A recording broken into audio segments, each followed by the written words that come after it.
સવાર મારી ખુશનુમા થઈ ગઈ. સ્ટાફ મિત્ર ઈનાબેન આવ્યા, એમની બેબી ચારમીનું નામય મેં પાડેલું ને મારી આગળ ભણેલી.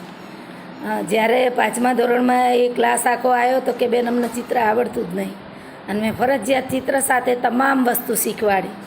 અને ગઈકાલે એણે મને ખૂબ મિસ કરી. રાત્રે ઈનાબેનનો ફોન બી આવેલો, અને એણે મને મિસ કરીને એને મેં જે ચિત્ર શીખવાડ્યું છે ડૉક્ટર આંબેડકરનું ચિત્ર દોરીને અત્યારે એ જ્યાં ભણે છે ત્યાં એણે આપ્યું, અને એક ચિત્ર મારા માટે પણ મોકલાયું છે. આવી જો છોકરીઓ હોય, દિલ દિમાગમાં છવાઈ ગયેલી છે હો આ છોકરી, એમ કે જિંદગીમાં ક્યારેય નહીં ભૂલું. એક ચારમી જ નહીં, આખો ક્લાસ મારો જો કંઈ એવો છે.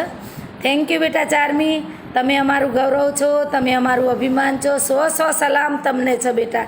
જ્યાં જાઓ ત્યાં અમારું નામ આવું કરજો.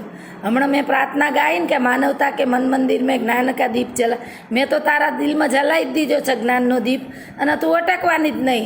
જેવો મેં તારા દિલમાં જલાવ્યો છે બેટા, એવો બધાયમાં જલાવજે તું. તું જ્યાં જા અહીંયા મારા નામની રોશની કરી દેજે બેટા. Thank you. I miss you બેટા. આઈ લવ યુ બેટા. આઈ લવ યુ બેટા.